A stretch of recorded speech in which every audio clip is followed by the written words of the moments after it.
দিনহাটার সংহতি ময়দান দীর্ঘ বছর ধরে সংস্কারের অভাবে এই মাঠ বেহাল হয়ে পড়েছে। বর্তমানে মাঠটির এমন করুণ দশার সামান্য বৃষ্টিতে এই মাঠটি যেন জলাশয়ে পরিণত।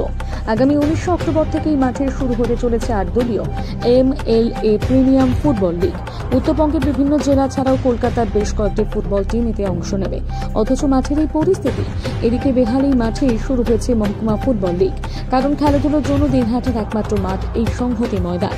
সারা বছর ধরে বিভিন্ন খেলাধুলো ছাড়াও বিভিন্ন রাজনৈতিক দলের কর্মসূচি, মেলা সহ নানান অনুষ্ঠান হয়ে থাকে এই মাঠে। অথচ এই মাঠে দেখভালের কোনো অভিভাবক নেই। মাঠের পাশে বিশাল ড্রেন, সেখানে সারা বছর নোংরা আবর্জনায় পরিপূর্ণ থাকে। মিষ্টির দোকানে নোংরা জল মাঠে গড়িয়ে আসছে।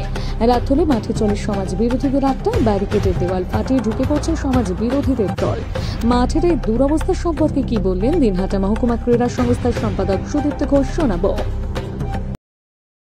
খেলতে আসছে সেই মাঠের সাথে আমাদের এই মাঠ বর্তমান তুলনা করলে অনেকটাই সমস্যা, কিন্তু আমরা প্রতিজ্ঞাবদ্ধ এই মাঠের খেলার জায়গাটুকু আমরা সেই প্রিমিয়ার ডিভিশনে না করতে পারি সেই অবধি পৌঁছে দেওয়ার অবশ্যই চেষ্টা করবো, এবং তারা যাতে ভালো খেলা উপহার দেয় এবং দিনহাটার ক্রীড়াপ্রেমী দর্শক সেই ধরনের খেলা দেখতে পারে, এর জন্য আমরা প্রতিজ্ঞাবদ্ধ। আশা করি সেই টুর্নামেন্টে এই ধরনের কোনো অসুবিধা হবে না। কিন্তু স্থানীয়ভাবে যে কোনো কিছু করতে গিয়েই খুব সমস্যায় আমাদের পড়তে হচ্ছে।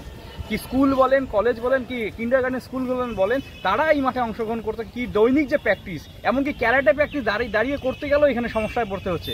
বিশেষ করে আরেকটা বড় সমস্যা আমাদের রাতের বেলার আড্ডা। এই সন্ধ্যা থেকে রাত্রি 2-2:30 অবধি যদি কোনো সময় আসেন, আপনারা দেখবেন কোথাও মদ্যপান, কোথাও গাঁজা ইত্যাদি তো হচ্ছে। প্রতিদিন সকালবেলা এসে আমাদের প্রথম ডিউটি, ইভেন এই যে 30টা খেলা লিগের হয়ে গেল, প্রতিদিন সকালে এসে আমাদের এই রোদের মধ্যে প্রথম ডিউটি মদের বোতল ভাঙা, শিশি ইত্যাদি আগুনে পোড়া বিভিন্ন যন্ত্রপাতি, বিভিন্ন নিষিদ্ধ জিনিসপত্র আমাদের সরিয়ে নিয়ে তারপর খেলার জন্য মাঠ তৈরি করা হতো। প্রতিদিনের ডিউটি হতে এই প্রশাসন যদি এইভাবে সহযোগিতা না করে, আস্তে আস্তে নবীন প্রজন্ম তো সরেই গেছে, এই মাঠ থেকে আরও সরে যাবে, এই মাঠ অন্ধকারে ডুবে যাবে। আশা করছি মাননীয় উত্তরবঙ্গ উন্নয়ন মন্ত্রীর উদ্যোগে খুব শীঘ্রই এই মাঠের পরিবর্তন ঘটবে, এটা আমরা অন্তর থেকে বিশ্বাস করি। খুব তাড়াতাড়ি একটা কিছু পরিবর্তন অবশ্যই আসবে। ইতিমধ্যেই তার উদ্যোগে দুই পাশে হাইমাস লেগে গেছে অলরেডি, যেটা অনেকটাই অন্ধকার ঘুচিয়েছে। আশা করছি আরও ভালো কোনো খবর আমরা খুব শীঘ্রই পেতে চলেছি। যে বড় কথা, এই মাঠটাকে সুস্থ পরিবেশে ফেরানোর প্রশাসনিক তালবাহানা। এবার এই মাঠের মালিককে এই নিয়ে একটা বড় সমস্যা। এসডিআরও যখন রেভিনিউয়ের কোনো ব্যাপার থাকে, তখন এসডিআরও সব পার্শ্বদ এখানে চলে আসে, তার রেভিনিউ কালেকশন করতে হবে। তারপরে বর্তমান যে আমাদের মহকুমা প্রশাসন, তাদের কি বলবো 100% টাল বাহানোর জন্য আজকের আমাদের এই পরিস্থিতি।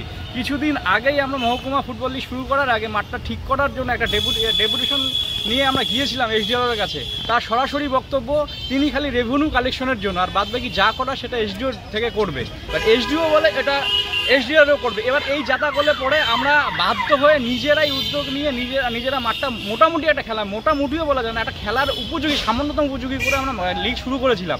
তারপর আবার এই একই সমস্যা, বৃষ্টি হলেই আবার গর্ত ভেসে উঠছে। এই কারণে আমরা মারাত্মকভাবে সমস্যায় পড়ছি। এই প্রশাসন যদি একটু নজর দেয়, তাহলে এই মাঠের আমি মনে করি যে আগামীর সংহতি ময়দান ফিরে আসবে। 19 অক্টোবর থেকে MLA গোল্ড কাপ শুরু হচ্ছে। শ্রদ্ধেয় মাননীয় মন্ত্রী শ্রী উদয়ন গুহ মহাশয়ের উদ্যোগে